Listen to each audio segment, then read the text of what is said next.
ఓం శుక్లాంబరధరం విష్ణుం శశివర్ణం చతుర్భుజం ప్రసన్నవదనం ధ్యాయేత్ సర్వవిఘ్నోపశాంతయే.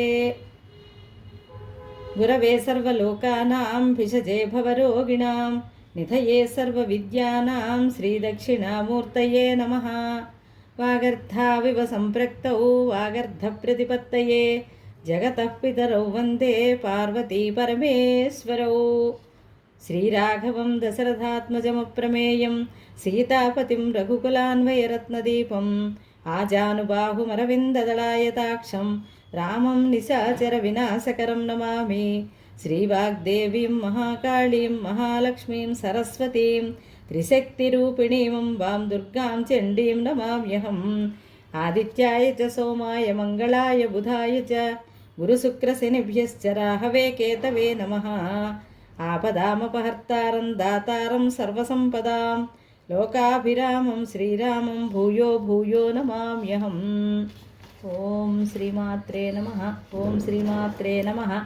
ఓం శ్రీ గురుచరణపాదారవిందేభ్యో నమః. శ్రీ కార్తీక పురాణం మొదలధ్యాయం. శ్రీ రామచంద్ర భగవాను దయవలన పూర్వకాలంలో ఒకమారు మహర్షులైన శౌనకాదులు సూత పౌరాణికుడిని చూచి, ఓ మహాత్మా, మాకు కార్తీక మాస మహాత్మ్యం వినాలనే సంకల్పం కలిగింది, దయతో చెప్పుమని అడిగారు. సూతుడు వారి కోరికను మన్నించి సంతోషంతో ఈ కార్తీక మాస మహాత్మ్యాన్ని పూర్వం జనక మహారాజునకు వశిష్ఠుల వారు, నారద మహర్షికి బ్రహ్మదేవుడు, పార్వతీదేవికి పరమేశ్వరుడు, లక్ష్మీదేవికి శ్రీమన్నారాయణుడు ఉపదేశించారు. ఈ కార్తీక మాస మహిమను వినటం వల్ల అనేక జన్మల్లో చేసిన పాపాలు కూడా హరించిపోతాయి, జాగ్రత్తగా వినండి అంటూ వ్రత విధానానికి సంబంధించిన కథను చెప్పడం ప్రారంభించాడు. ఒకానొకప్పుడు వశిష్ఠ మునీంద్రుల వారు సిద్ధాశ్రమానికి వెడుతూ మార్గంలో విశ్రాంతి తీసుకోవాలనే సంకల్పం కలగటం వల్ల మిథిలా నగరంలో ఆగారు. మిథిలా నగరాన్ని పరిపాలిస్తున్న జనక మహారాజు తన నగరంలో విడిది చేస్తున్న వశిష్ఠుల వారికి తగిన సత్కారాలు చేసి తన అదృష్టాన్ని మురిసిపోతూ వశిష్ఠుల వారికి వినయంతో నమస్కరిస్తూ, స్వామి, మీరు రావటం వల్ల నా జన్మ తరించింది. నా పెద్దలందరూ ఎంతో తృప్తిపడి ఉంటారు. గృహస్థులైన వాళ్లకు మీ వంటి మహానుభావుల దర్శన భాగ్యం లభించడం అరుదుగా కలుగుతుంది. ఎన్నో జన్మల పుణ్యఫలం వల్ల కానీ సజ్జన దర్శనం కలగదు. తమ రాక వల్ల నాకెన్నో శుభాలు కలుగుతాయి. తమరు వచ్చిన కారణాన్ని చెప్పి నన్ను కృతార్థుణ్ణి చేయండి అని అడిగారు. జనక మహారాజు చూపించే వినయ విధేయతలకు ఆప్యాయతకు ఆనందిస్తూ వశిష్ఠుల వారి చిరునవ్వుతో, నాయనా, నీకు మేలు జరుగుతుంది. సిద్ధాశ్రమంలో జరగబోయే యజ్ఞానికి వెళ్తున్నాను. నీవు ఆ యజ్ఞానికి కావలసినంత వస్తు సామగ్రిని ఇస్తావని ఇటు వచ్చానన్నారు. వశిష్ఠుల వారి మాటలు విన్న జనక మహారాజు సంతోషంతో, స్వామి, దానం చేయకుండా దాచే ధనం నశించిపోతుంది. అందుచేత ధనాన్ని దానం వల్లనే రక్షించుకోవాలి. తమకు కావలసినంత ధనం తీసుకుని వెళ్ళగలరు. మీ ఆజ్ఞ శిరసా వహిస్తాను. తమకు అన్ని ధర్మాలు తెలిసినవే. వినేవాళ్ల పాపాలు పోగొట్టగల మహిమతో కూడిన కథ ఒకటి చెప్పుమని కోరుతున్నాను. మాసాలన్నింటిలోనూ కార్తీక మాసం ఎంతో గొప్పదని పెద్దలు చెబుతూ ఉంటే విన్నాను. దానికి ఆ గొప్పతనం ఏ విధంగా కలిగిందో దయతో చెప్పుమని కోరుతున్నానని అన్నాడు. జనకుని కోరిక మన్నించి వశిష్ఠ మునీంద్రుల వారు కార్తీక మాసం యొక్క మహిమను చెప్పటం ప్రారంభించారు. జనక మహారాజా, వినేవాళ్ల పాపాలు పటాపంచలై పుణ్యాలు కలిగేటట్లు కార్తీక మహాత్మ్యం చెబుతాను, శ్రద్ధగా విను. పూర్వజన్మల్లో చేసుకున్న మంచి వల్ల సత్వశుద్ధి కలుగుతుంది. సూర్యభగవానుడు తులారాశిలో చారసలిపే కాలంలో కార్తీక మాసంలో పరిశుద్ధమైన మనస్సుతో స్నాన దానాదులు, పితృశ్రార్థం, దేవతార్చన మొదలైన వాటిని చేసిన వాళ్ళు పొందే ఫలాలు అనంతంగా ఉంటాయి. కార్తీక మాసంలో శుద్ధ పాడ్యం నుంచి కానీ తులారాశిలోనికి సూర్యభగవానుడు ప్రవేశించిన నాటి నుండి కానీ కార్తీక వ్రతం ప్రారంభించాలి. సూర్యోదయం వేళలోనే కార్తీక స్నానం చేయాలి. స్నానానికి సంకల్పం చెప్పుకునేటప్పుడు, ఓం దామోదర, నేను చేయబోయే ఈ కార్తీక వ్రతం నిర్విఘ్నంగా నెరవేర్చు తండ్రి, నీకు నమస్కారం. నిర్విఘ్నం కురు మే దేవ దామోదర నమోస్తుతే అని సంకల్పించాలి. సూర్యుడు తులారాశిలో సంచారం చేసే కాలం 3 లోకాల్ని పావనం చేసే గంగామాత అన్ని ప్రదేశాలలోనూ ద్రవ రూపంలో నిండి ఉంటుంది.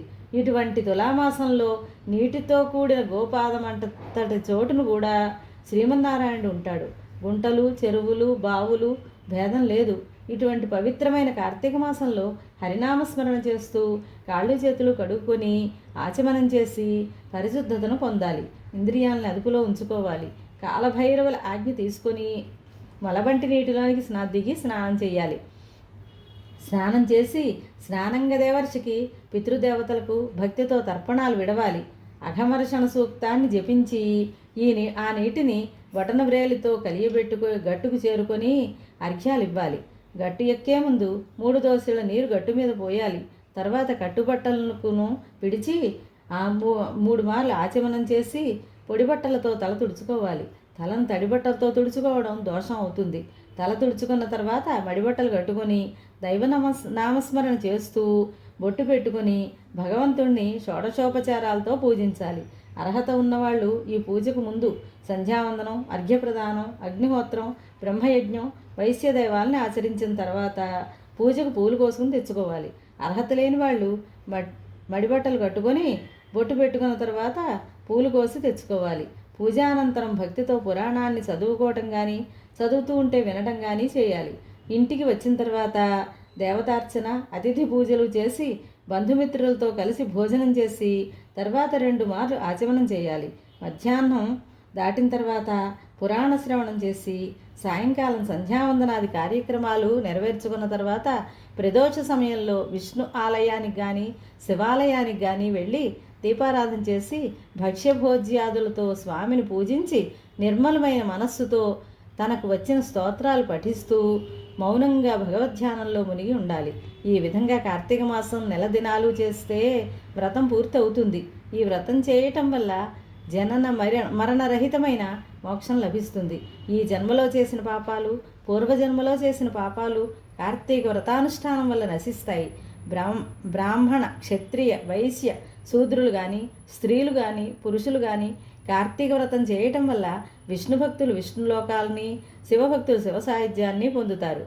కార్తీక మాసంలో దాన ధర్మాలు చేసినట్లు ఆ రోజున చేసిన పాపాలన్నీ నశించిపోతాయి. వ్రతం పూర్తయిన తర్వాత యథాశక్తి అన్నదానం చేసుకోవటం శ్రేయస్కరం. ఇది శ్రీ స్కాంద పురాణాంతర్గత కార్తీక మహాత్మ్యమందలి 1వ అధ్యాయం సంపూర్ణం.